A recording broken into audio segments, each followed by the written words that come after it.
சுவாமிகள் உலக நெறிகளின் விளைவு என்ற தலைப்பிலே இப்பொழுது ஒன்றுவரை ஆற்றுவார்.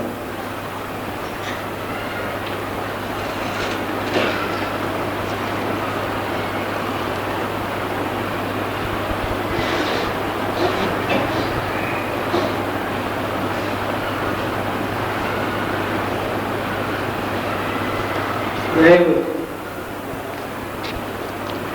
என்று உலக நெறிகளின் விளைவு என்ற தலைப்பிலே பேசக்கூடிய வாய்ப்பு கிடைக்கும்.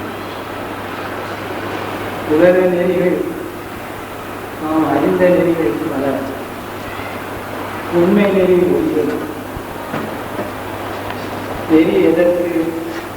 கடவுள் அனுபவத்தை நாம் நிறுவனத்தை கடவுள் ஒருவராக எங்கும் நிறைந்த பெருஞ்சோதியாக தனிப்பெரும் தலையோடு வருகின்றார். அந்த கடவுள் தன் உண்மையை வெளிப்படுத்தி உலகியல் விளங்கத்தை வளர்த்து பிரபஞ்ச படைப்பை தொடங்கினார். அதனுடைய செயல் நடந்து கொண்டே இருக்கிறது. உலகத்திலே பலவாகிய உயிரின தோற்றங்கள், பொருள்கள், ஆற்றல்கள் எல்லாம் அறிந்து கொண்டிருக்கின்றன. இதற்கெல்லாம் அடிப்படையாக இருக்கின்ற ஆண்டவர் ஒன்றாகிய பண்புகளாக அழைப்பெரும் ஜோதியராக அமைந்தார். தன் உண்மையை வெளிப்படுத்துவதற்கு மேற்கொண்ட நெறிமுறைதான் உண்மையான நெறி. நெறி என்றால் வழி, மாற்றம் என்ற பொருள் மட்டுமல்ல. இந்த இடத்திலே நாம் உண்மையை உணர்ந்து அதன்படி ஒளி வாழ்விலே கடவுளை கொண்டு கடவுளுடைய இன்பத்தை அங்கீகரித்துக் கொண்டு விளங்குவதற்கு வேண்டிய நெறிமுறைகள் தான் இங்கு நெறியாக ஆண்டவர் ஆகியிலே அறிந்திருக்கிறார். அந்த நெறியிலே தான் நாம் உண்மையை காண வேண்டும். அப்படி படைக்கப்பட்ட நெறிகள் உலகியலார் கண்ட நெறிகள் அவற்றுக்கு புறத்தே இருக்கின்றன. ஆண்டவருடைய அருளை கருத்து புறம்பாக இருந்து மக்களினத்தார் கண்டு அடைவதற்கு ஆக்கப்பட்டவை உணவறிந்த நிலைகள். ஆயினால் கடவுளுடைய உண்மையை பற்றி ஓரளவு அடிப்படையான கருத்து நாம் தெரிந்து கொள்ள வேண்டும். எங்கும் நிறைந்த வேறு பெருஞ்சோதியம் ஆண்டவர் ஒருவர் உண்டு என்பதை நாம் திருவருளாவை வளர்க்கப்படுகிறோம். அந்த ஒன்றாகிய கடவுள் அநாதி விஷயமாக எங்கும் இருந்து கொண்டிருக்கிறார். அப்படியுள்ள அந்த ஆண்டவர் தானே தன் உண்மையை வெளிப்படுத்துவதற்கு இந்த பிரபஞ்சத்தை கொண்டிருக்கிறார். இந்த பிரபஞ்சத்தை நாம் புறத்திலே காண்கின்றோம். புறத்திலே இருந்த அகண்ட பிரபஞ்சம் உலகமெல்லாம் இருக்கின்ற ஒளிநிலை, பேரின்பம் புரிகின்ற வெளிநிலை என்று இரண்டாக பிரித்து ஆண்டவருடைய உண்மையை வெள்ளலாக வழங்கியிருக்கின்றார். உலகத்தை நாம் பார்க்கிறோம். உலகத்தில் உள்ள பொருள்களையும் ஆற்றல்களையும் செயல்களையும் பார்க்கிறோம். ஆனால் இதற்கு காரணமாக உள்ளீடாக இருந்து எல்லாவற்றையும் உலகம் செய்து கொண்டிருக்கின்ற அந்த ஒன்றை நாம் கண்டுகொள்ள முடியும், கண்டுகொள்ள முடியாது. அகத்திலே இருக்கின்ற ஒன்றுதான் இந்த பிரபஞ்சத்திற்கு காரணமாக இருக்கிறது. அதைத்தான் உள், அகம் என்று சொல்கிறோம். உள் இருப்பது உள்ளாக இருக்கக்கூடிய அந்த மென்பொருளுடைய ஆற்றல், செயல், தன்மை எல்லாம் உள்ளே இருக்கிறது. அதன் விளைவாக தோன்றியிருக்கிறது இந்த புற பிரபஞ்சம் எல்லாம். இதைத்தான் ரெண்டும் சேர்ந்து கடவுளுடைய உண்மையை குறிப்பது. கடம் உள், கட உள். கட என்பது புறத்திலே தோன்றிருக்கக்கூடிய இந்த பிரபஞ்சத்திற்கு. பிரபஞ்சம் மட்டுமல்ல, பிரபஞ்சத்தில் உள்ள எல்லா பொருட்களும், எல்லா உயிரினங்களும், எல்லா ஆற்றல்களும், புறத்திலே நாம் காணக்கூடிய எல்லாமும் கடவுள். அதற்கு உள்ளீடாக இருப்பது கடவுள். அதனால் கடவுள் சொல்லும்போது உள்ளே இருக்கின்ற ஒன்றும் அதை கூட இருக்கின்ற பிரபஞ்சம் முழுவதும் தேகாதி பிரபஞ்சம் அனைத்தும் கடமானது. அதுதான் கடவுளுடைய உண்மை முழுநிலை. அதுபோன்று மனிதனுடைய முழுநிலையும் தேகம் தெரிகிறது. தேகத்திலே உயிர் ஆற்றல் இருக்கிறது நாம் கொண்டுள்ள நிலை. அதற்கும் வீடாக இருக்கக்கூடிய எல்லாம் அல்ல கடவுளுடைய உண்மை நமக்கு தெரியவில்லை. ஆனால் அப்படி ஒன்று இருந்துதான் இதை இயக்கிக்கொண்டு இவனை செய்து கொண்டு அதனாலே மனிதன் என்று சொன்னால் இந்த தேவனும் வீடாக இருக்கும் இந்த பரம்பக்கூடிய தத்துவம் தேவைதான் ஒரு மனிதன் அறிந்தார். அது மாதிரிதான் கடவுளும் அவருடைய இந்த இரண்டு சேர்க்கிறார். ஒன்றாயிருக்கின்ற இந்த கடவுள் புறத்தோட்டத்தில் ஐந்தாவது இருந்தார். பொருட்சக்தி, கிரியாசக்தி, ஞானசக்தி, யோகசக்தி, கலைசக்தி என்று ஐந்தக்திகளாக இருந்து பிரபஞ்சமாக ஆலோசித்திருந்தார். அதனால ஆண்டவர் ஒன்றாக அகற்றும் புறத்து ஐந்தாக ஒன்றாக உள்ள அந்த நினைப்புகள் அது மாறுவதில்லை, தோன்றுவதில்லை, புறத்திலே வந்து போவதில்லை. அதற்குள்ளே நிறைவாக பூர்ணமாக எப்போது வெளியேறி தன்னுடைய பற்றி புறத்திலே காட்டி காட்டி மறைக்கொண்டே. அதனால இந்த உலகத்தில் தோன்றின எல்லாமும் ஒரு நிலையில் இருக்கவில்லை. அது தோன்றி மறையக்கூடியதாக அப்போ ஏற்படுவதற்கு அப்படி செயல் புரிந்து கொண்டு இருந்தார். அந்த மாதிரி வந்த இந்த பிரபஞ்சத்தில் மேலான படைப்பு மனித பிறவியில கடவுளுடைய உண்மையை வெளிப்படுகிறது. கடவுளுடைய உண்மை இந்த மனிதனுடைய தான் வெளிப்படுத்திருக்கின்றதால அந்த கடவுளே தன் உண்மையை மனிதனாக போட்டிருக்கிறார் என்று அறியும். எங்கும் நிறைந்த அது தெரிஞ்சோதி இந்த மனிதனுக்காக இவருக்கு உயிருக்கு உயிராக உணவுக்கு உணர்வாக உடலை தரும் ஒன்றாக இருக்கின்ற அதுதான் கடவுளாக இவன் நிறைந்த இந்த உடலிலே இருந்து வெளிப்பட்டு வரும் மகா பிரபஞ்சத்தை, பெரும் பிரபஞ்சத்தை பிரபஞ்சம் சொல்வது இருவர் என்றால் இந்த பிரபஞ்சம் இல்லாமல் அடங்கும். அதுபோன்று இந்த மனித தேகம் ஒரு சிறிய பிரபஞ்சம், சிற்பிரபஞ்சம், மினியேச்சர் யூனிவர்ஸ். ஏனென்றால் கடவுளுடைய முற்றும் ஆண்டவரை முற்றும் நிறைந்த ஒன்று இந்த மனித நிலையை வைத்து அனுபவப்படக்கூடியதாக ஒன்று ஐந்தாக இருந்திருக்கிறது. அதான் யாவற்றுக்கும் கருவாக கடவுள் கரு என்று சொன்னாலே இந்த கடவுளுடைய ஒன்றும் ஐந்தும் ஆகிய நிலையை என்பது தமிழில் ஒன்று, குரு என்பது ஐந்து. ஆகினால் எல்லாவற்றுக்கும் கருவாக கொடுப்பது கடவுளுக்கு ஒன்றும் ஐந்துமாக விளங்குகிறது. அதிலேயே ஒரு நாட்டம். அப்படி இருக்கின்ற இந்த கருப்பொருள் மெய்ப்பொருள் இந்த மனிதனிலே அறிவுக்கறிவாக என்று உணர்த்துகிறது. அதுவே இந்த மனிதனாய் தன்னுடைய அறிவாகிறது. இதைத்தான் வள்ளலார் அருட்பெருஞ்சோதி தனிப்பெருங்கருணை கடவுள் அருட்பெருஞ்சோதியாக உள்ளிருக்கின்றார், தனிப்பெருங்கருணையாக புரிந்து வருகின்றார். அது இந்த பிறவியிலே வெளிப்பட்டு விளங்குகிறது. எப்போதும் இருக்கின்ற அந்த அருட்பெருஞ்சோதி இந்த பிறவியிலே மனிதனுடைய அறிவுக்கு அறிவான மெய்யறிவு பீடத்திலே அருட்பெருஞ்சோதி தனிப்பெருங்கருணையாக விளங்குகிறார். இந்த நிலையிலே இருந்து மனிதன் பூரணம் பெறுவது அந்த அனுபவத்தோடு அருட்பெருஞ்சோதி தனிப்பெருங்கருணை மேலும் அருட்பெருஞ்சோதி மூன்று அருட்பெருஞ்சோதியாக அறிவிக்கிறார். இதுவரை இருந்தது ஆதி முதல் இதுவரை எந்த மாறுதல் அடைந்து அடிக்கிறார்கள். அருட்பெருஞ்சோதியாக இருந்தவர்கள் அருட்பெருஞ்சோதி தனிப்பெரும் கருணையாக இதிலே வைக்கின்றனர். இனி அந்த அருட்பெருஞ்சோதி தனிப்பெரும் கருணையிலே இருந்து வரக்கூடியது அருட்பெருஞ்சோதி. முதலில் இருந்த அருட்பெருஞ்சோதி பற்றி நமக்கு தெரியாது, அதனுடைய ஆதி நிலை நமக்கு தெரியாது. ஆனால் இப்போது அது இருப்பதை ஒருவர்களாக உணர்வோம். அது எப்போதும் இருப்பது என்று சொன்னால் இப்போது இருப்பது மட்டுமல்ல, முன்னும் இருந்தது, இதுவும் இருக்கிறது. முன்னே அருட்பெருஞ்சோதியாக இருந்தது, இப்போது இருக்கிறது, இனியும் அருட்பெருஞ்சோதியாக. முன்னே இருந்தது அறியாத ஒன்று, இப்போது அறிந்து கொண்டிருக்கிறோம். இந்த அறிந்த நிலையிலே இருந்து மேற்கொண்டு விளங்குவது அந்த அருட்பெருஞ்சோதி அனுபவம் இருக்கிறது.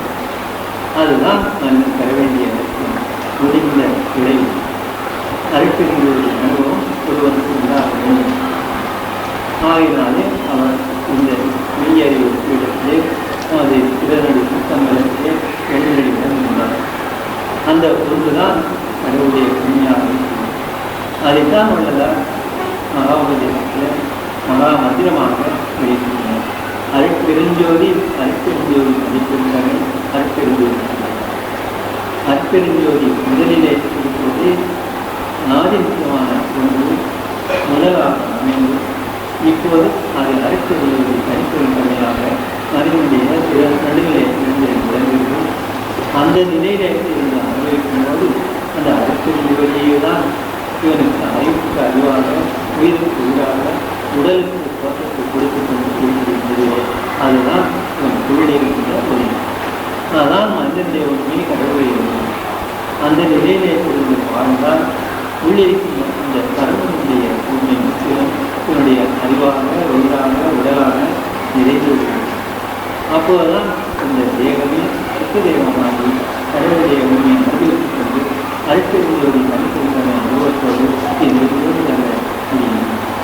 அதான் வளரார் அந்த முடிவு அதை மகாவுக்கு கொடுத்திருக்கின்றார். அந்த கடவுள் உண்மைதான் நமக்கு எல்லா நெறிக்கும் எல்லா நெறி வகைக்கும் நமக்கு அனுபவம் தருவது. இப்போது அதை அருட்பெருஞ்சோதி தனிப்பெருந்தன்மையாக மனிதனுடைய சில நடுநிலை இருந்து விளங்குகிறது. அந்த நிலையிலே இருந்து அனுபவிக்கும் போது அந்த அருட்பெருஞ்சோதியை தான் இவனுக்கு அறிவுக்கு அறிவாக உயிருக்கு உயிராக உடலுக்கு தோற்றத்தை கொடுத்து அதுதான் இவன் உள்ளிருக்கின்ற ஒளி. அதான் மனிதனுடைய உண்மையை கடவுளை இருக்கும். அந்த நிலையிலே இருந்து வாழ்ந்தால் உள்ளிருக்கின்ற இந்த கர்மனுடைய உண்மை முக்கியம் இவனுடைய அறிவாக உயிராக உடலாக நிறைந்திருக்கிறது. அப்போதுதான் இந்த தேகமே சுத்த தெய்வமாகி கடவுளுடைய உண்மை அறிவித்துக் கொண்டு அருட்பெருஞ்சோதி தனிப்பெருந்தன்மை அனுபவத்தோடு இந்த முடியும். அதான் வளரார் அந்த அதை மகாவுக்கு கொடுத்திருக்கின்றார். அந்த கடவுள் உண்மைதான் நமக்கு எல்லா நெறிக்கும் எல்லா நெறி வகைக்கும் நமக்கு அனுபவம் தருவதற்கு இருக்கிறது. அதனால அது ஆதியிலே கண்டவன் யார்? கண்டவன் மனிதன். மனிதன் தான் அந்த உண்மை கண்டான். ஆனால் எந்த மனிதன் கண்டான்? அவனுடைய உண்மை ஆதியை எப்படி வெளிப்படுத்துகிறது? எங்கு நிறைந்த கடவுள் ஆதி தன் உண்மையை வெளிப்படுத்துவதற்கு இந்த மனித தோற்றத்தை இந்த பிரபஞ்சத்தில் வெளிப்படுத்தினார். அது ஒரு காலம். அதான் முதல் காலம் முன்னிலை. அந்த நிலையில தான் கடவுளுக்கு தன்னுடைய உண்மையை வெளிப்படுத்துவதற்கு தான் தமிழ் என்ற ஒரு வழியை உருவாக்கி கொண்டிருந்தார். தமிழ் என்பதும் கடவுள் உண்மை என்பதும் ரெண்டும் வேறலாம். கடவுள் உண்மையை அறிய வேண்டுமானால் தமிழின் உண்மையை அறிந்தால் அதிலே நாம் கொண்டுள்ளோம். தமிழின் உண்மையும் கடவுள் உண்மையும் இரண்டற்ற ஒன்றாக. அதனாலே தமிழை யார் படைத்தார்? தமிழை மனிதன் படைத்தார். எந்த மனிதன்? கடவுள் தான் உள்ளீடாக இருந்து ஒவ்வொருவருமாக எவருமாக உண்மை. ஆகையால் கடவுள் தன் உண்மையே தன் உண்மை வெளிப்படுவதற்கே தன்னுடைய தோற்றம் ஏற்று அவர் தமிழை முதலாக உருவாக்கினார். அதனாலே மனிதன் உண்மையும் கடவுள் உண்மையும் ரெண்டும் ஒன்றாக இருக்கிறது. வேறு எந்த மொழியிலையும் இந்த உண்மை உருவாகவில்லை. அப்படிப்பட்ட உண்மையை தான் இப்போது நாம் அறிந்து வைக்கிறோம். அருட்பெருஞ்சோதி அருட்பெருஞ்சோதி தனிப்பெருந்தன்மை அருட்பெருஞ்சோதி. அது நடுவிலே இருக்கின்ற அருட்பெருஞ்சோதி தனிப்பெருந்தன்மை தான் கடவுள் நமக்கு உள்ளிருந்து உணர்த்துவதும் அனுபவம் செய்யும். அருட்பெருஞ்சோதியாக எங்கும் நிறைந்த பொழுது என் பிறநடுவிலே உட்கொழியாக அனுத்துவமாக அறிந்து இருந்து இப்போது அது மலர்ந்து உணர்த்தும் இல்லை. அப்படி இருக்கின்ற கடவுளுடைய நிலை எங்கு பூர்ணமாக இருக்கிறது. அதில் ஒரு சுற்று அளவு வெளிப்பாடு இருக்கிறது. எப்போது கருவிலே உணர்ந்த முதல் மனம் ஆண் மற்றும் பெண் தத்துவம் இரண்டாக விரிகிறது. முதல் அணு பிரிந்ததாக சொல்வதெல்லாம் கடவுளுடைய உண்மை அனுபவத்திற்காக ஒன்றாக இருப்பதுதான் பலவாக விரியும்போது முதலாக அந்த ஒரு அணுவினுடைய சக்தி உள்ளிருந்து இருந்தபோது அதே உயிர் சக்தியாகவும் தாய்மையை கூட உடல் பக்கமாகவும் சுற்று அணுவாக அதிகமாக தோன்றி அதை விரிந்து வளர்ந்து வளர்ந்து வளர்ந்து அது இப்பொழுது நமக்கு உயிர் உணர்வு அறிவாக அவற்றையும் ஒரு தோற்றத்திலே உடலாகவும் இருக்கிறது. இது தான். அதனால் அந்த ஜோதி அணு முதல் அணு அதுதான் ஒரு புள்ளியாக தோன்றுகிறது. அந்த புள்ளியினுடைய விளக்கம் தான் எல்லாமாக இருக்கிறது. இந்த புள்ளியை தான் முதலாக சொல்லி நாம் காண முடியும்.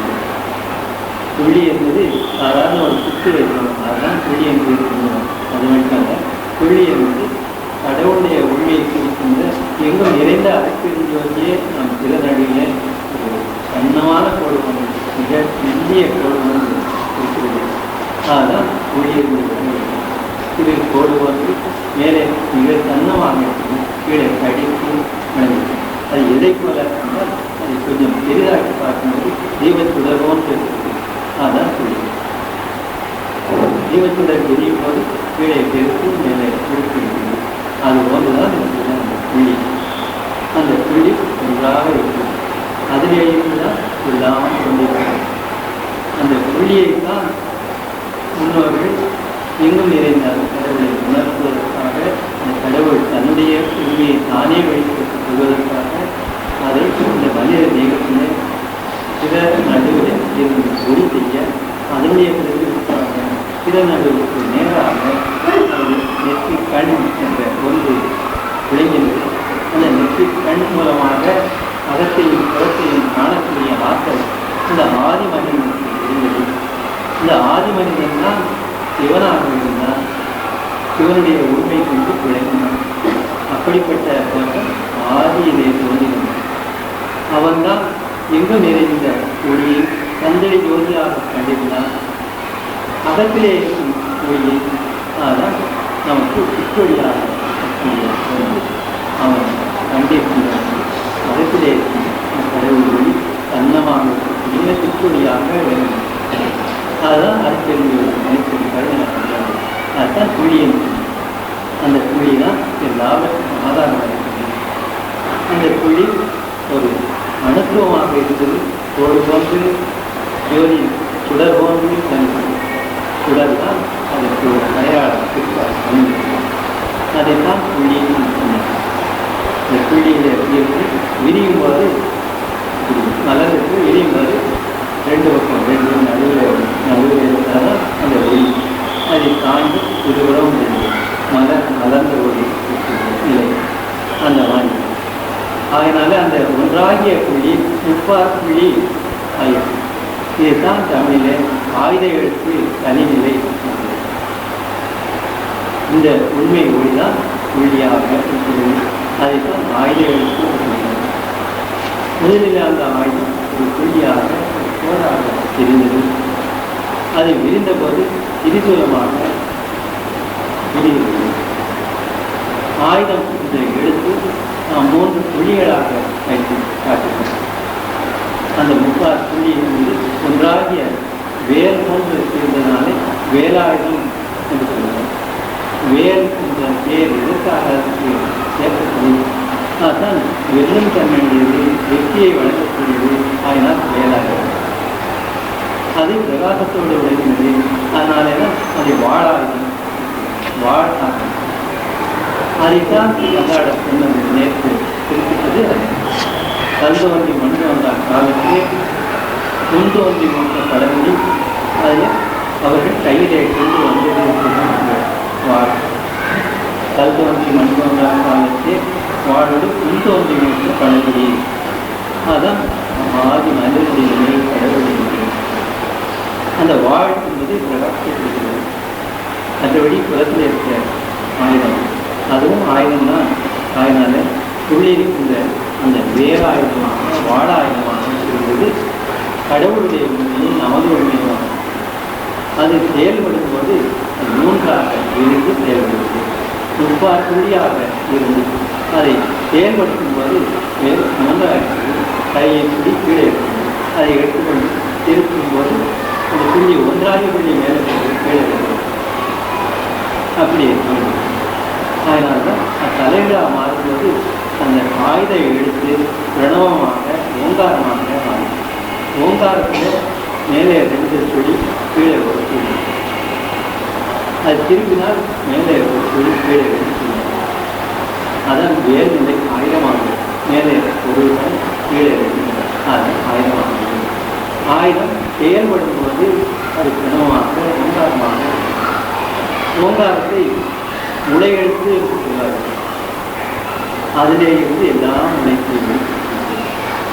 அதனாலே தான் தமிழிலே ஓங்காரத்தை மந்திரமாகவும் அதிலே இருந்து எல்லாம் தோன்றினாலும் நாம் அப்படிப்பட்ட பொருள் தான் அந்த மூல மந்திரமாக நமக்கு வள்ளலார் வழங்கியிருக்கிறது.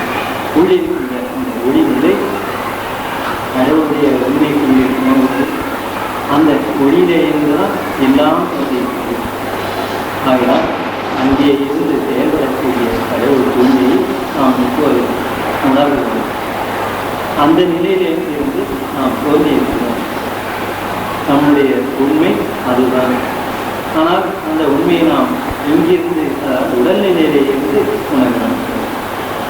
இது மாறாமல் உடல்நிலையிலே இருந்தால் இதுவரைக்கும் மக்கள் கண்டிருந்தார்கள். இந்த சூழலில் கந்தடி ஜோதியாக கண்டதும் அவன் புறநிலையிலே நெற்றிக்கண்ணிலே இருந்து அகநோக்கி திரண்டு இந்த ஜோதியை கண்டான். அதனாலே தான் அதை அடைவதற்கு முயன்று உள்நோக்கி இந்த உள்ளொடியிலே தன்னுடைய எண்ணத்தை எல்லாம் குறித்து அந்த ஒன்றுக்கு ஒடுங்கி நின்றான். ஒடுங்கி நின்றபோது அவனுக்கு ஏற்பட்ட இன்பம் பேரின்பமாக இருந்தது. அதை அவன் விரும்பி மற்ற எதையும் வேண்டாம் என்று நின்றிருந்தான். ஆகையினாலே தான் அந்த பேரின்பம் அப்படியே ஒடுங்கி அனுபவத்தில் கொண்டு வாழ்வதற்கு இல்லாமல் வந்தான். கடவுள் படைப்பு பிரபஞ்ச தோற்றம் அப்படி இந்த உண்மையை கண்டு உள்ளே ஒடுங்கி போவதற்காக. ஆகையினாலே தான் அந்த நெற்றிக்கண் மறைபட்டது. ஒரு காலத்தில் ஆதி மனிதனுக்கு நெற்றிக்கண் இருந்தது. பிற்காலத்தில் அது மறைபட்டு போயிட்டு அந்த நிலைதான் நம்முடைய தமிழகத்திலே வெளியானது. அந்த தமிழன்தான் உண்மையை உணர்ந்து விடுகிறான். அந்த உள்ளொழியை கண்டவன் முதல்வன். அவன் தான் ஈயாக ஜோதியாக கண்டான். அகத்தியன் என்று சொல்கிறான். அகத்தி உள்ள ஒளியாக அதிலே இருந்து வந்ததான் சொல்கிறார்கள். அகத்தியத்திலே இருந்து சொல்கிறார்கள் வந்ததாக சொல்கிறார்கள். அகத்தியம் இப்போது கிடைக்கவில்லை என்று சொல்கிறார்கள். அதிலே சில வழிகள் சில சூத்திரங்கள் உண்டு. ஆனால் பின்னாலே வந்து சொல்கிறார்கள். அகத்தியம் ஏற்பட்ட காலத்தில் தமிழ் தோன்றி வளர்ந்தது, அந்த உண்மையும் தோன்றி நிறைந்தது. ஆனால் அது போதாது, பூரணமாக வெளிப்பட்டு விளங்க வேண்டும் என்பதற்காக அகப்பொருள் மறைக்கப்பட்டது. பின்னாலே சொல்வார் தோன்றுவது. அப்போதே கற்பனை விளைகிறது. கற்பனை மாற்றம், கற்பனை கருத்துக்கள் இந்த உலகத்தில் பரவிடும். மனம் என்ற ஒன்று பகுத்தறிவதற்காக அக உண்மையை பகுத்து உள்ளே இருந்து நமக்கு உணர்த்துவதற்காக ஏற்பட்டது. இவன் அந்த விஞ்ஞான கண் மறைவதற்காக புறத்திலே பிரபஞ்சத்தை நோக்கி என்னுடைய காட்சியை செலுத்தினார். பலவாகிய தோற்றங்களை சொன்னார், பலவாகிய செயல்களை சொன்னார். இதற்கெல்லாம் காரணம் என்ன என்று அறிய முயற்சித்தார். அப்போதுதான் பலவாகிய சொன்னார். அப்போதுதான் ஆதியிலே கண்ட உண்மை மறைபட்டு. அதனாலேதான் தொல்காப்பிய காலத்திலேயே அந்த அக உண்மை ஓரளவு தெரிந்தும் தெரியாமல் மறைபட்டு கொண்டு உண்மை இருந்தது. கந்தடி ஜோதியாக கண்டிருந்தார்கள். அதில் இருந்து குடிநிலை வழி என்பதையும் அறிந்திருந்தார்கள். அதையெல்லாம் பிற்காலத்தில் வரும்போது மனிதர்களுக்கு புலனறிவை கொண்டு காண்பதற்கு என்று புறத்திலே காக்க நினைக்கிறார். ஆகினால் உள்ளிருந்த அந்த ஒன்று அது பெருஞ்சோதி அடிப்பெரும் கருணை ஆகிய ஒன்று கடவுள் உண்மையாக விளங்குவது. அதை விளக்குவதற்கு இந்த பெருஞ்சம் தோன்றியது. பொய்யும் வளமும் தோன்றிய பின்னர் ஐயர் தாசன கரணம் என்றார் என்று சொல்லாருக்கு அப்படி சொல்கிறார். அப்பவே பொய்யும் வளமும் தோன்றியது, கற்பனை இருந்திருக்கு. ஆகினாலே தான் சொல்லார்கள் உண்மையை உணர்த்துவதற்கு. தொல்காப்பியத்துக்கு முற்காலத்திலே தான் அந்த ஒளியினுடைய ஆட்சி நிறைந்திருந்தது. அது ஏன் அப்படி மறைந்தது என்றால், அது பிற உலகத்திலே அதனுடைய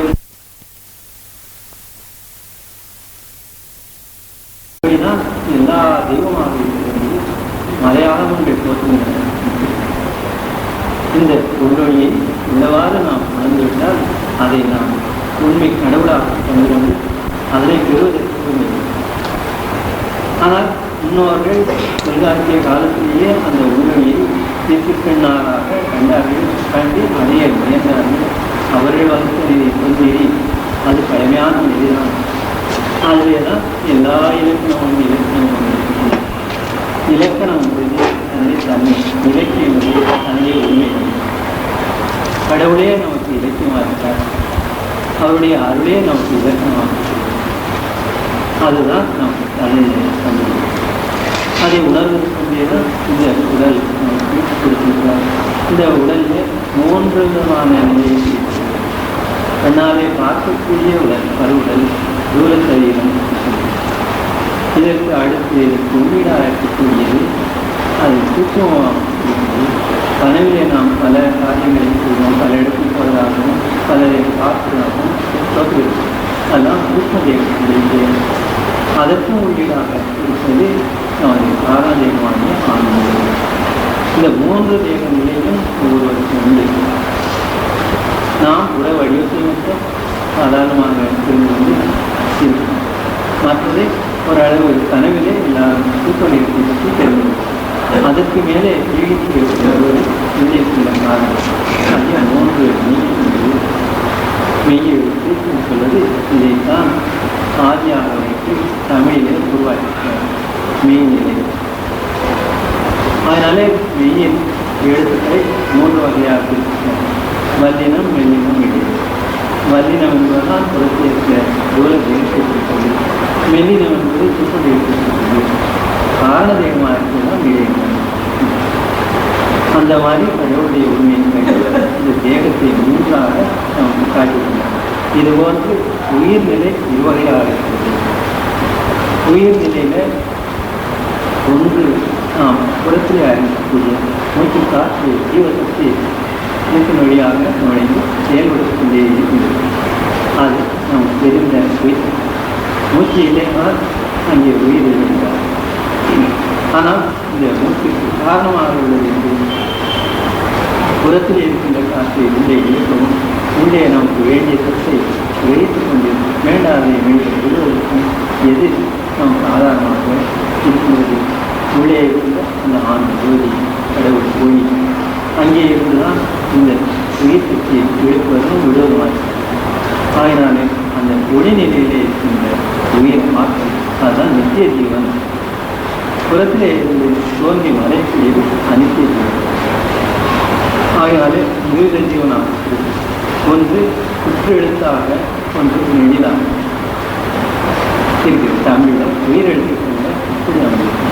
உயிர் எழுத்துக்கள் ஆ என்பது ஆ என்பது ஆ என்பது கடவுளை குறிக்கிறது. ஆ என்பது ஆன்மாவாக மனிதனுக்கு. இதுதான் தமிழில் உயிரெழுத்து மெய்யெழுத்து இந்த 2 விதமாக இருக்கின்றன. இந்த 2ம் எங்கே இருந்து வந்தது அப்படின்னா ஆயுத எழுத்திலே இருந்தால் அந்த ஒளியிலே இருந்தால். அதனாலே நகரத்துக்கு முன் என்ன இருக்கிறது யாரும் சொல்வது. நகரத்துக்கு முன்னாலே என்ன இருக்கிறது? அந்த ஒளி தான் இருந்தது இருக்கிறது. அந்த ஒளி தான் ஆயுதம். ஆயுதம்தான் எப்போதும்.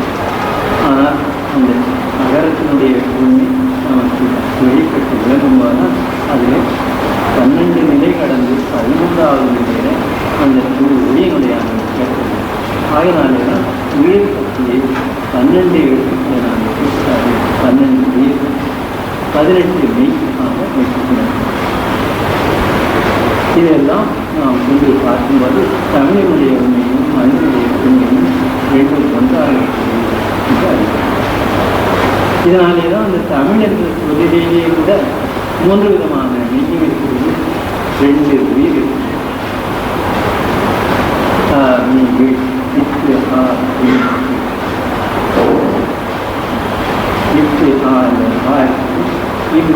என்ற உயிர் 2 உயிர். ஆகவே 3 மெய்யும் 2 உயிரும் சேர்ந்து தமிழாயிருக்கிறது. அதுபோலே தான் 3 விதமான தேகத்திலும் உள்ளீடாக இருக்கின்ற 2 விதமான ஜீவசக்தியும் கொண்டு மனிதனாக இந்த உண்மையை நாம் புரிந்துகொள்வோம். இந்த உண்மையை வைத்துக்கொண்டு இந்த உலகத்திலே நாம் அந்த உண்மையை நிலை பெறுவதற்கு முயன்று கொண்டே இருக்கின்றோம். இதுவரைக்கும் அந்த உண்மையை வைத்துத்தான் இந்த மீட்புகளை உணர்ந்தவர்கள் அதை அடைய வேண்டும் என்று எண்ணினதே அதற்கு அயலாக இருந்ததாகும். அந்த ஒளியே தான் என்று உணர்ந்து இருந்தால் திரும்பி புறத்திலே இருந்து கொண்டு அடைய வேண்டும் என்று இருக்கிறது. ஆனால் அப்படி எண்ணுவதற்கு முடியாது. ஒளியாக மட்டும் இருந்தால் இவன் இந்த உயிருடம்பை இருக்க மாட்டான். உயிருடம்பு இல்லாத போது அந்த ஒளிக்கு தன்னை பற்றிய அனுபவம் ஏற்படாது. அதனால்தான் ஆண்டவரே அந்த அனுபவம் ஏற்படுவதற்கு தான் இந்த உண்மையை நாம் வெளிப்படுத்தினார். ஆகையினால் அந்த அகநிலையிலே இருந்து வரக்கூடிய உயிர் உணர்வும் உடலும் சேர்ந்து நாம இருக்கிறோம். இப்போ புறநிலையிலே இருந்த அந்த ஒளியை கண்டு அதை அடைய முயன்றது இதுவரைக்கும் உலகம் கண்ட நெறிகள். எத்தனை நெறிகள் ஆதியிலே கண்ட அந்த ஒளியை தமிழன் கண்ட நெறியை அதில் சைவம் சிவம் சிவஜோதியாக கண்டது. பின்னர் அதிலே இருந்து வந்தது பலவாகிய தமிழ் பலவாகிய மதங்கள். அந்த உண்மைதான்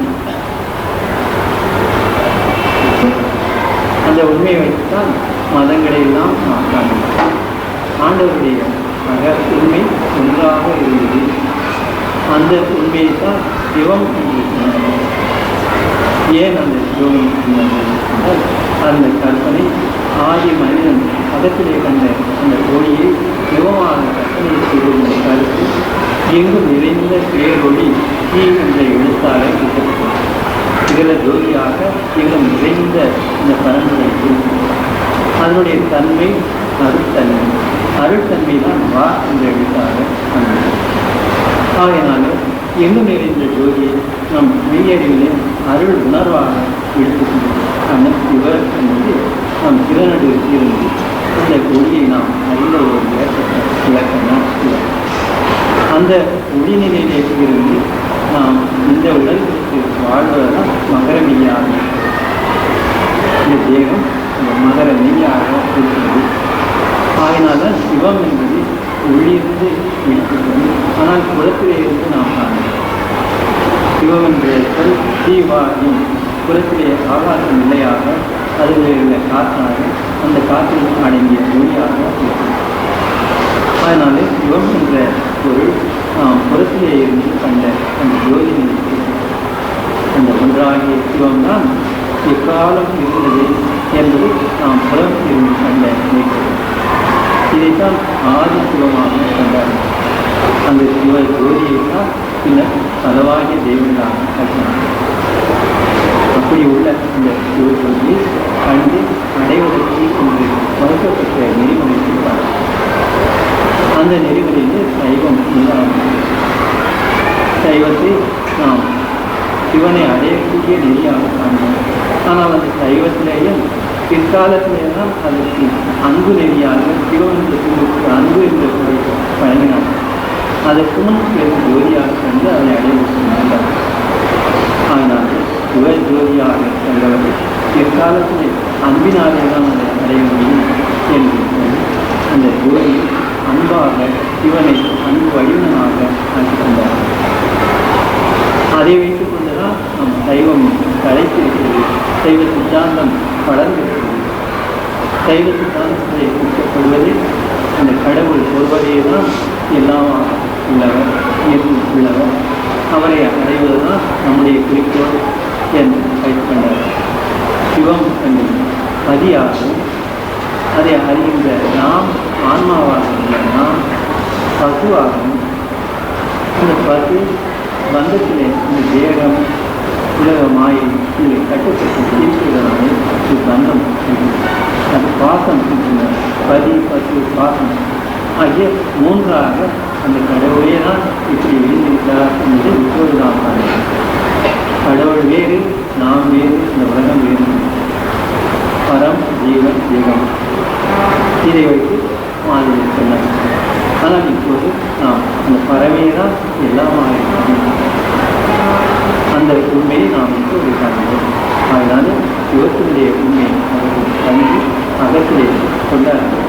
இதில் முடிந்த நிலையாக 4 மாணிக்கவார்கள் ஞான விளக்கத்தோடு அந்த கடவுள் உண்மையை நமக்கு வழங்கியிருக்கின்றார். அவர் கண்ட அந்த சிவம் புறத்திலே எங்கும் உள்ள அந்த மெய்ப்பொருள் தான் அகத்திலே இருந்து அவருக்கு காட்சி கொடுக்கிறது. பெருந்துறை இருக்கிறது நாம் திறனுடைய பீடத்தில் தான் இருக்கிறோம். அங்கேதான் அந்த ஒளியை நாம் அகண்ட ஜோதி அனுபவத்தை வழங்குகிறது. அதுதான் அங்கே அவர் கண்ட சிவம் பெருந்துறையில் கண்டார். அதே அவர் எல்லா தெய்வத்துக்கும் அடிப்படையில்லை. தென்னாடுடைய சிவனையை பொறுத்து எந்நாட்டவர்க்கும் நிறைவாக பற்றி நிற்கிறார். தென்னாடுடைய சிவன் எந்நாட்டவர்க்கும் இறைவன் என்று சொன்னது நாம் அவருடைய நிலையிலே இருந்து பார்க்கிறோம். நாம் சாதாரண நமது மன அறிவில் கொண்டு பார்க்கிறோம். அவருக்கு பின் ஏற்பட்ட பலருடைய கற்பனை விளக்கத்தை வைத்துக் கொண்டு பார்க்கிறோம். அதனால் தென்னாடு என்பது இது சாதாரணமாக நாம் தமிழகத்தில் தான் தென்னாடு அதனுடைய உண்மை என்ன? தென்னாடுடைய சிவன் என்றால் இந்த தமிழகத்திற்கு நம்முடைய நாட்டிற்கு உரிய சிவபதி எல்லாருக்கும் தெய்வமாக இருக்க முடியுமா? ஏற்றுக்கொள்வார்களா என்றால் அது எப்படி முடியும்? அமெரிக்காவில் இந்த சிவனை தங்கள் தெய்வமாக ஏற்றுக்கொள்வார்களா? மற்ற சமய மதத்தில் சார்ந்தவர்கள் இந்த தெய்வத்தை தங்களுடைய தெய்வமாக ஏற்பார்களா? இல்லை. ஆகினாலே அகத்திலே கண்ட மெய்ப்பொருள் இந்த சிவம் சாதாரணமான புறத்திலே எண்ணக்கூடிய சிவம் அல்ல. அந்த மெய்ப்பொருள் அது எங்கும் நிறைந்த கடவுள் தான் நமக்கு நம் சில நடுவில் விளக்கம் சொல்கிறார். அதைத்தான் தென்னாடுடைய சிவன் என்றார். அதனால அதற்கு ஏன் தென்னாடுடைய சிவன் என்று அடையாளம் தென்னாடு வடநாடு என்பது நாம் புறத்தை வைத்துக் கொண்டு பார்க்கிறோம். தெற்கு வடக்கு என்பது பூர்வம் உத்தரம். உத்தரம் என்றால் நமக்கு வடக்கு, தெற்கு அது பூர்வம். பூர்வம் முதல், வடக்கு கடைசி, அப்படி இருந்தால் எது முதல் எது கடைசி? அகத்துக்கு வந்தது. அகத்திலே எது முதலாக தோன்றியது? கருவிலே முதலாக தோன்றியது அந்த உள்வழி தான். தாய் தந்தையுடைய சக்தி ஒன்றுபட்ட அந்த கணத்திலே தோன்றியது அதை சூழ்ந்த ஒளிதான். அந்த ஒளியிலே தான் கடவுள் விளங்குகிறார். அதைத்தான் சிவம். அதனால தென்னாடு என்பது கடவுள் விளங்கக்கூடிய அந்த அகநிலை, ஒளிநிலை. அதே மனிதனுடைய திறனுடைய விளங்குகிறது. அதனால அங்கேதான் அந்த ஒளி இருக்கும். அதைத்தான் தென்னாடு. மனிதனுடைய அந்த ஆன்ம ஒளிநிலை அங்கேதான் கடவுள் விளங்குகிறார். ஆன்மத்தில் ஜோதியாகிறது. அதுதான் கடவுள் ஒளியாகிறது. அதற்குள்ளே தான் எங்கும் நிறைந்த அற்புதத்தை நடத்துகிறார் ஆண்டவர் விளங்கிக் கொண்டிருக்கின்றார். ஆகினாலே தென்னாடுடைய சிவன் என்று புறத்திலே இங்கு நாம் காணப்படுகின்றோம். அது ஒவ்வொருடைய மெய்யறிவு இடத்திலே சிவ ஜோதியாக அதைத்தான் தென்னாடு. அதுதான் இந்நாட்டவர்க்கும் தெரியும். இந்த உலகத்தில் உள்ள மக்களாக இருக்கின்ற யாரானாலும் சரி அவரவர்கள் திறனடிலே விளங்குவது அதுதான். அதுதான் அவரவருடைய தெய்வமாக உண்மை கடவுளாக இந்நாட்டவர்கள் சொன்னால் இந்த உலகத்திலே பல நாடுகள் இருக்கிறது. அது பல நாடுகளிலே பலர் இருக்கிறார்கள். அவர்களுக்கெல்லாம் அவரவர்களுக்கு உள்ளே விளங்குவது அந்த ஒன்றாக கூறினான். அதுதான் உண்மை சிவம். இந்நாட்டவர்கள் என்பதற்கு இன்னும் பரந்த நிலையில் பார்க்கும்போது இதே போல கணக்கான உலகங்கள் வான்வெளியிலே இருக்கிறது. அங்கு பலவாகிய மக்களும் உயிரினங்கள் இருக்கிறார். அவர்களுக்கெல்லாம் உண்மையாக இருப்பது இந்த ஒன்றாக ஒளிதான். எங்கும் தானாக தனக்கு அந்நியமில்லாது தனித்தளவை திரும்பதியாக சொல்லக்கூடிய ஆண்டவர் அந்த உருவதான். அதைத்தான் தென்னாடுடைய சிவன் என்னான் இறைவன் என்று குறிப்பிட்டார். இந்த உண்மையெல்லாம் இப்போது அதனால நாம் பார்க்கிறோம். ஆகினால் அந்த சிவஜோதியை நாம் அகத்திலே வந்தோம் காண்கிறோம். சைவம் அதைத்தான் கண்டு நமக்கு பதியாக வெளியிட்டோம். அதை அடைவதற்கு பசு பாசம் நமது பசுவாகிய ஆன்மா அந்த பதியை சார்ந்து அதோடு கலந்து கொள்ள வேண்டும் என்பதாகத்தான் எண்ணி அவர்கள் இந்த பாசத்தை ஒழிப்பதற்காக தேவப்பத்தை நீக்குவதற்காக கடவுளுடைய அருளை வேண்டினார்கள். வேண்டி அந்த உள்வழி நிலையை என்று அதோடு ஐக்கியமாயிருக்கிறார்கள். தேவம் கலந்து விட்டது. ஆனால் அவர்கள் உள் ஒளியிலே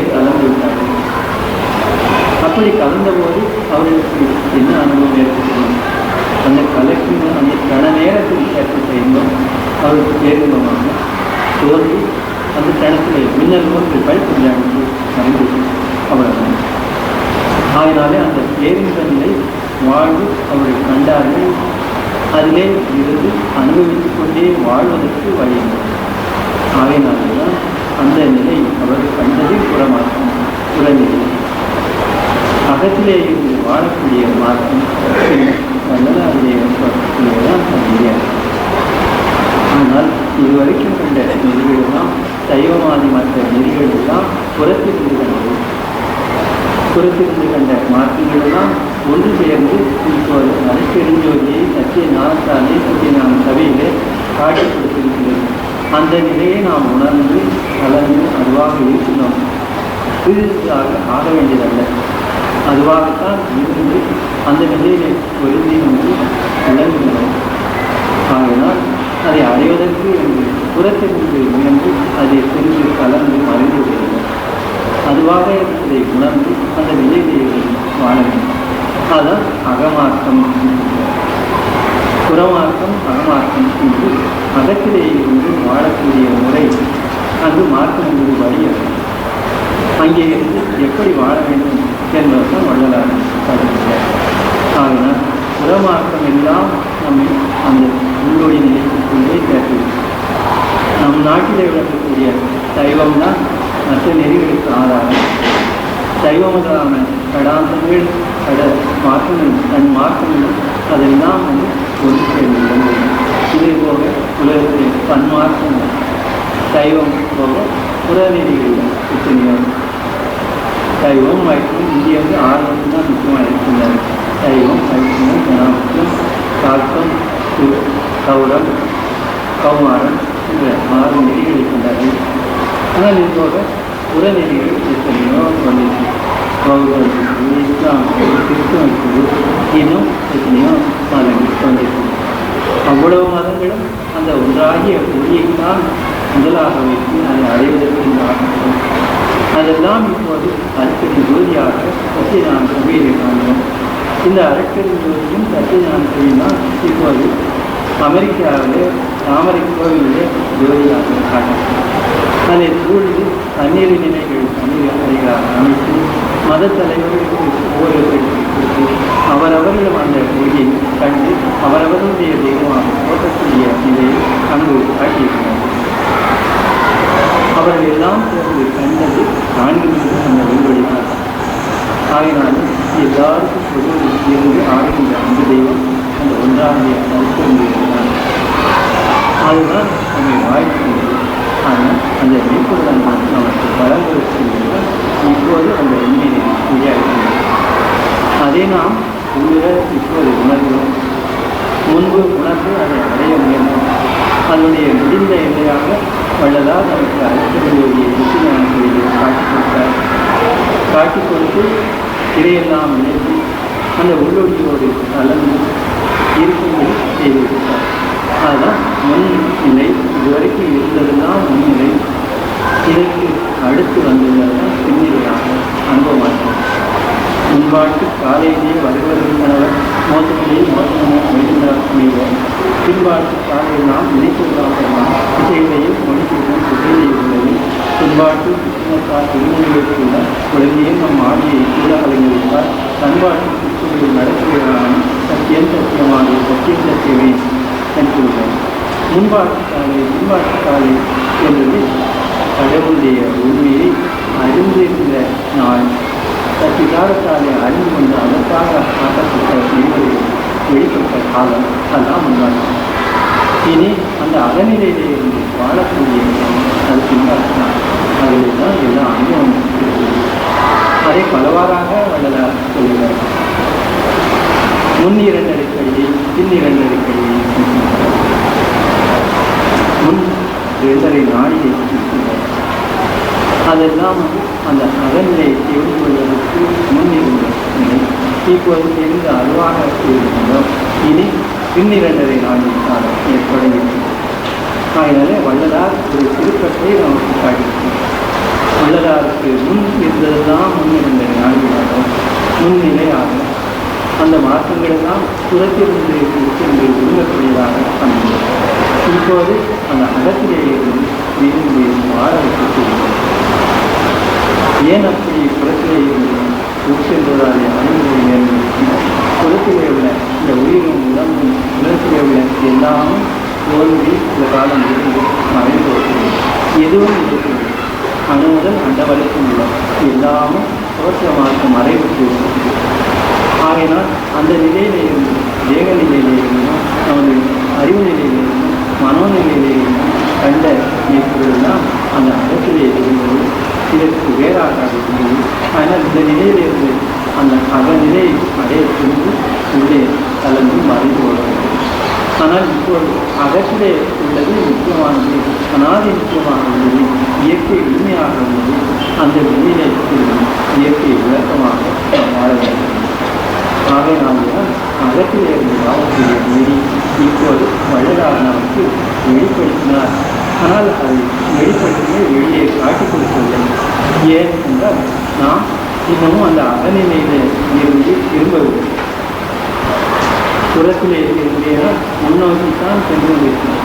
1000 கோவில்களை கட்டி 1000 தெய்வங்களை எண்ணி அதை சார்வதற்காக அதை பெறுவதற்காக வேண்டி எவ்வளவோ மேற்கொள்கிறோம்.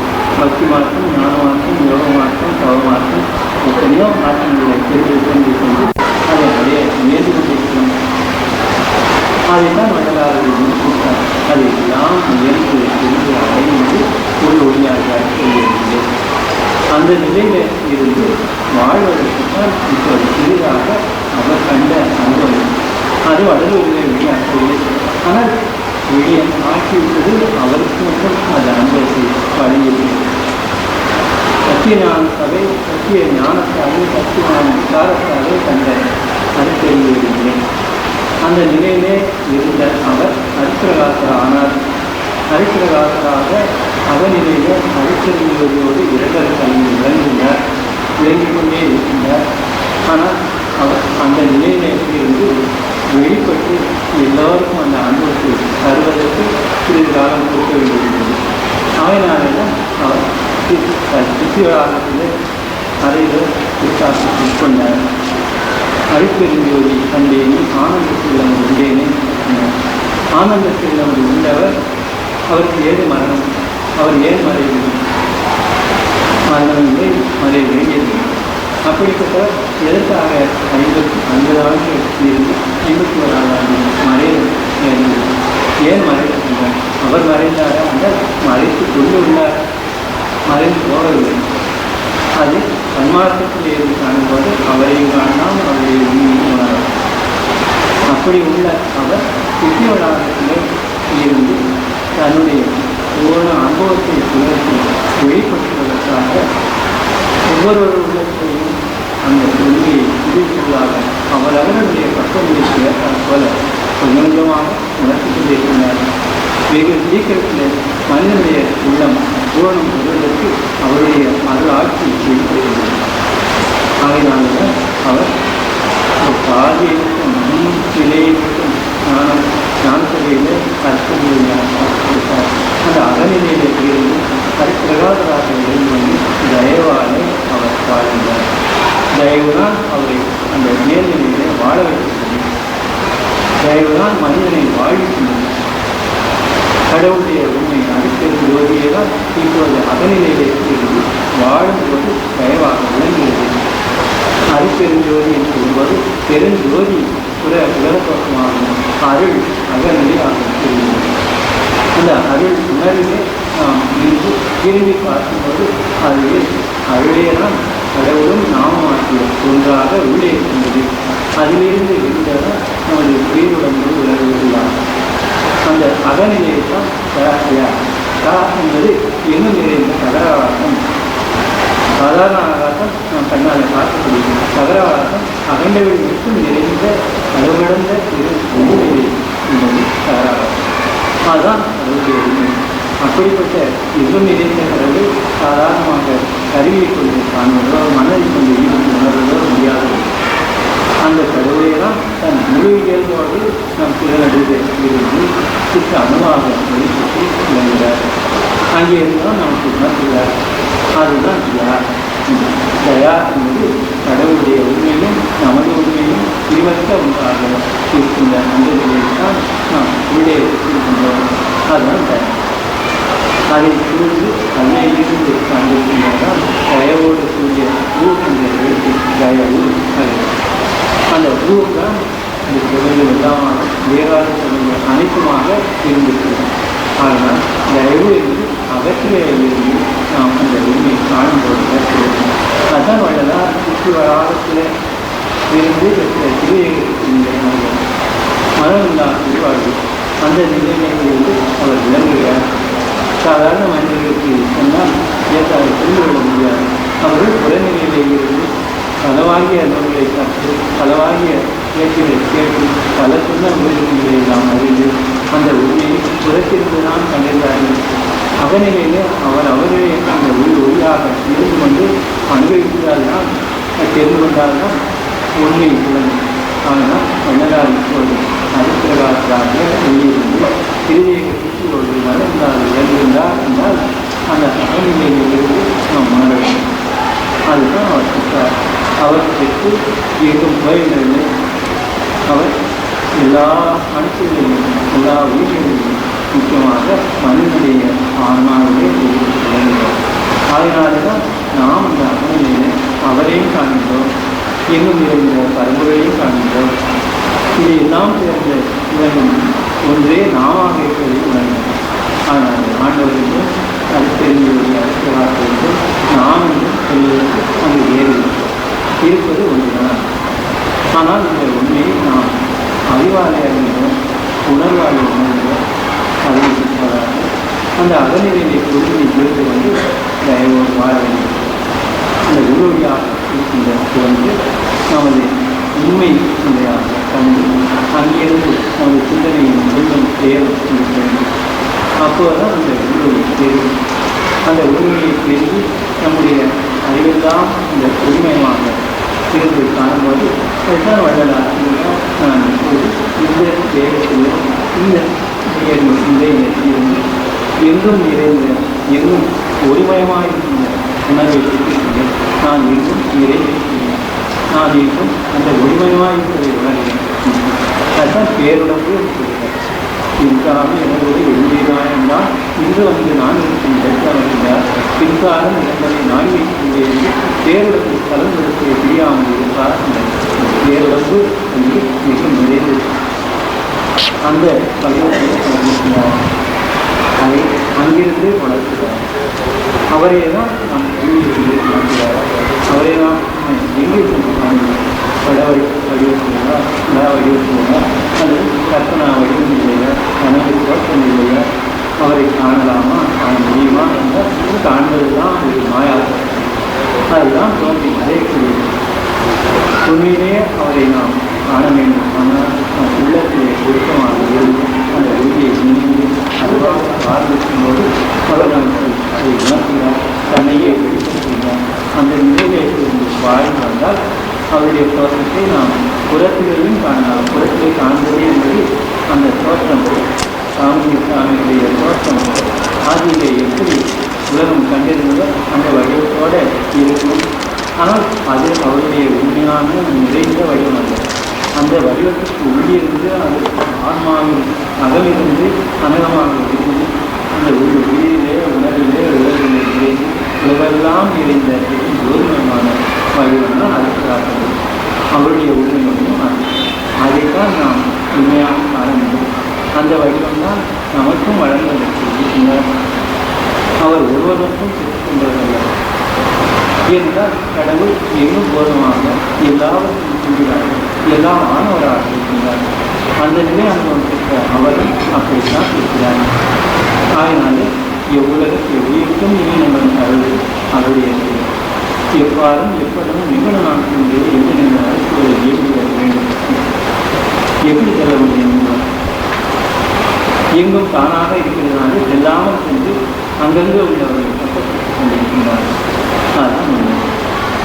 ஆயினால் அவருடைய உண்மையை அகவிருந்து அனகமாக அந்த நெறிதான் உலகத்தை பற்றியது.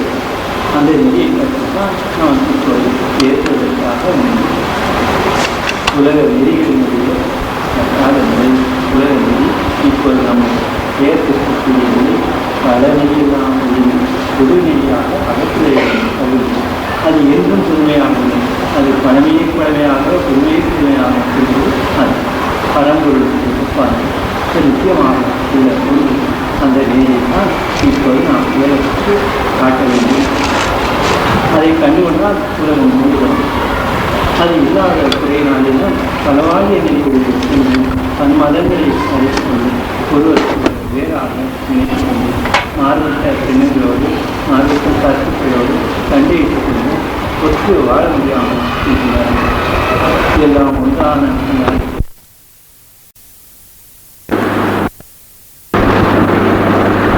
நெற்றிக்கு நேர் உள்ளொழியாக விளங்கக்கூடிய அந்த ஜோதியை நாம் பெறுவது அது தயவினாலே.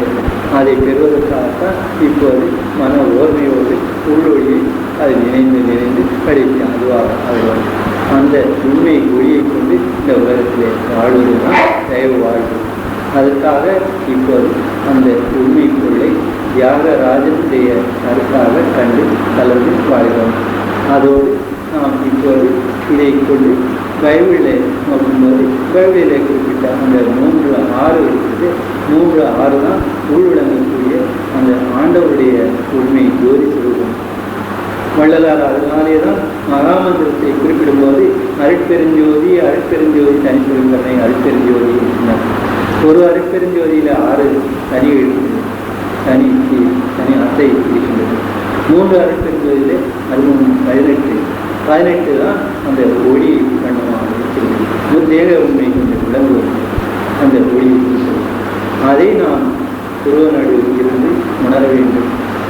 கையறவில்லாத நடு கண்குருவை கூட்டு கண்டுகளை கொண்டு கொண்டு நடு நாட்டு ஐயர் மிக உயர்மகை அப்பர் விளையாட்டு பாடுவதன் மலைகள் பாடுவது காற்று.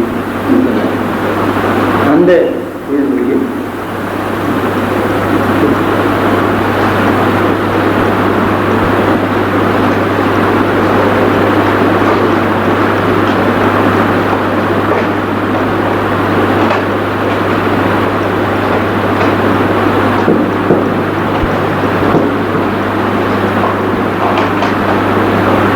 இந்த உள்ளொழியைத்தான் எல்லா தெய்வமாக மெய்ப்பொருளாக கண்டிருந்தார்கள்.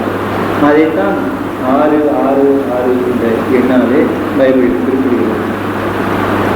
அதை நெற்றியிலே பெற்றுக் கொள்ள வேண்டும் என்பது ஞாபகத்தில் வைத்துக் கொள்ள வேண்டும். கையளவில்லாத நடுக்கண்புருவது அங்கே அதை கற்பிக்கொண்டு அந்த நிலையிலே இருந்து கொள்ளாமல் அது புறத்திலே செயல்படுத்த வேண்டும். கற்பித்தாரத்தாலே உள்ளொழியை கண்டு கற்றி அதுவாக இருந்து கொண்டு பரவகாரத்தாலே இந்த கையினாலே செயல்படுத்த வேண்டும். ஆனாலும் அந்த முத்திரையை 6:6 என்ற எண் குறிக்கக்கூடிய முத்திரையை கையிலே பெறுவது என்பது கையினாலே அதை வழங்குவது பரவகார செயல் புரிவது அதை கேட்கிறது. இதைத்தான் அந்த பைபிளிலே செயின்ட் ஜான் ரெவிலேஷன் வெளிப்படுத்தின சுவிசேஷம் என்ற இதிலே வருகிறது. அந்த உண்மை நமக்கு அக விளக்கத்தை தருவது கையிலே அதை அனுபவத்திலே பெறுவதற்காக அப்படி சொல்லியிருக்கிறார்கள். ஆனால் அவர்கள் அந்த பொருளை தெரிந்து கொள்ள முடியாது. வேறு அர்த்தம் பண்ணி கொண்டிருக்கிறார்கள். நாம் சுத்தமான நிலையிலே இருந்து பார்க்கும்போது கடவுளுடைய உண்மை அருட்பெருஞ்சோதியாக இருப்பதுதான் நமக்கு உள்ளிருந்து இந்த திருதேகத்திற்கு உண்மையாக விளங்குவது. அருட்பெருஞ்சோதி தனிப்பெருங்கருணை அருட்பெருஞ்சோதி என்பது அருட்பெருஞ்சோதி உடலாக அமைந்திருக்கிறது. தனிப்பெரும் கருணை கடவுளுடைய உண்மை அவருடைய அருளாக தன்மையாக இருக்கிறது. தனிப்பெரும் கருணையாக இருக்கிறது. அதனால்தான் உள்ளிருக்கின்றது ஒன்றாகிய பரம்பொருள் அது அனுபவத்தின் பொழுது இந்த தூலதேகம் சூழ்நிலையும் காரணதேகம் ஆகிய அந்த தேகமாக இருக்கிறது. இதனாலே தான் தமிழிலே 3 விதமான மெய்யெழுத்து குறிப்பிட்டார்கள். தூல சூட்சம காரணம் தான் நமக்கு வல்லினம் மெல்லினம் இடையினமாக அமைந்திருக்கிறது. அதோடு உயிர் 2 நிலமாக குரில் நெடில் அமைந்திருக்கிறது. குரில் ஆ என்பது நெடில். கடவுள் ஆன்மா. கடவுள் அகரமாக இருக்கிறார். ஆ ஆகிய ஆன்மா பட்டுவாக இருக்கிறது நாமமாக இருக்கிறது. அதனால தமிழிலே அந்த உண்மையை நமக்கு வழங்கியிருக்கிறது. தமிழே கடவுள் உண்மையை வெளிப்படுத்துவதற்காக அந்த பரம்பொருளே தமிழாக வெளியாகிறது. அதனாலே தமிழை கொண்டு நாம் மெய்ப்பொருளை காண்பது எளிது. தமிழிலே இந்த அருட்பா பாடினார். இதனாலே தமிழை இவ்வளவு உயர்ந்ததாக வள்ளலார் கண்டிருந்தார். அதனாலே பெரும் பயன் அடைய முடியும் என்பதை எவ்வளவு தெளிவாக நமக்கு காட்டியிருக்கிறார் என்பதுதான் இப்போது அவர் உணர்த்த வந்தார். தமிழ் என்பதிலேயே அந்த மூன்றுமையும் இருக்கிறது. இத்து ஆ இம் ஈ ஆ இருக்குது, ஈ இருக்குது, ரெண்டு உயிர்.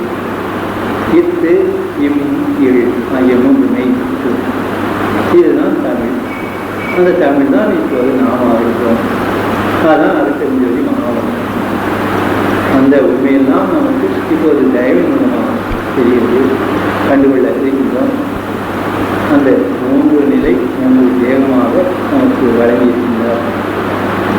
கடவுளுடைய உண்மை அனுபவம் இனி உலகத்தில் எங்கும் வெளிப்படுவதற்கு இந்த தயவு தான் வேண்டியிருக்கின்றது. தயவு ஜோதி தான் ஜோதி வழிபாட்டினுடைய முடிந்த குறிக்கோள். வெறும் ஜோதியை மட்டும் நினைத்து எந்த கோவிலையும் ஜோதியை ஏற்றி வைத்து விட்டால் வராது. அந்த ஜோதி தயவு ஜோதியாக இருக்கிறது. அந்த தயவின் மூலமாக எல்லாரும் ஒத்து வாழலாம், மேலான என்பது அடையலாம்.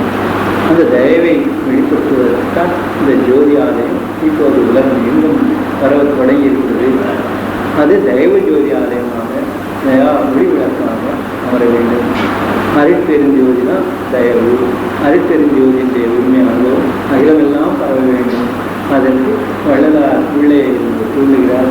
அமெரிக்காவில் ஏற்பட்டிருந்த அந்த கமலாலயத்திலே உள்ள ஜோதி தயவு ஜோதி தான். அதுதான் இப்போது எல்லாரையும் ஒன்று சேர்த்திருக்கிறது. தன்மயமாக ஆக்கிக் கொண்டு ஒவ்வொருவரையும் தயவாக உணர செய்ய ஏற்பட்டுள்ளது. அப்படியே தயா உணர்வு ஒவ்வொரு உலகத்தையும் மலர்ந்து விட்டால் இந்த உலகம் தயவு பெருஞ்சோதி உலகமாக தயானந்த வடிவமாக விளங்கும். அதுக்காக தயவு செய்கின்றார். தயவு பாடல்கள் அதில் எத்தனையோ பாடல்களை இந்த விளக்கம் வருகிறது. அதெல்லாம் ஒவ்வொருவரும் படித்து தெரிந்து கொள்ளும்போது இதுவரைக்கும் நாம் தெரிந்து கொண்டதனுடைய உண்மை ரகசியம் அதை மறைபட்டு கிடக்கக்கூடிய சில விளக்கம் எல்லாம் வழியாகும். வேறு வேறு நூல்கள் ஒரு மலைமலையாக தினமும் வெளிப்பட்டு கொண்டிருக்கிறது.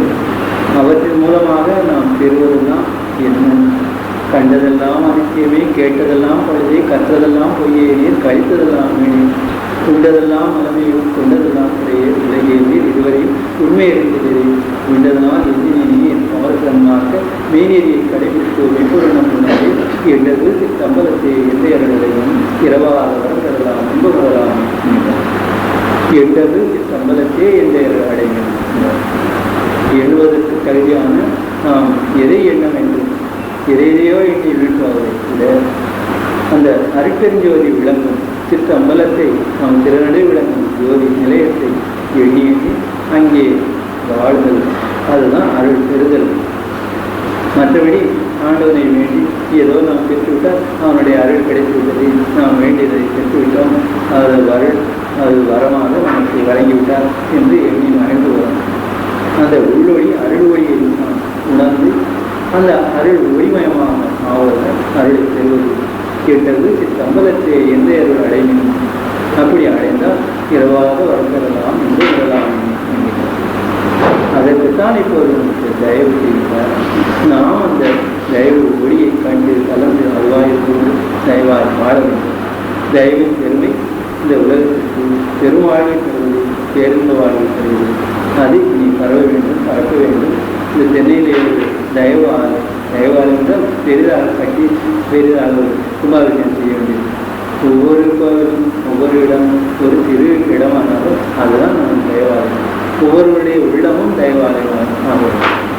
அப்படித்தான் தயவு வெளிப்பட்டு எல்லாரையும் வாழ்ப்பது. ஆனாலே தயவு பெருமை பற்றி பேச எடுத்துக்கொண்ட தலைப்பு அதை விரிவடைவது, அதற்கு எல்லையாகிறது. அது பேசிக்கொண்டே போனால் காலம் கடந்து போகும்.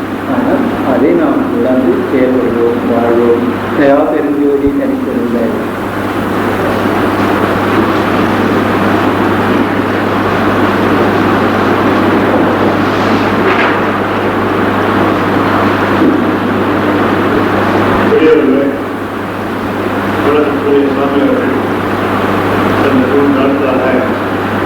ஐந்து அரிய தலைப்புகளிலே சிறப்பாக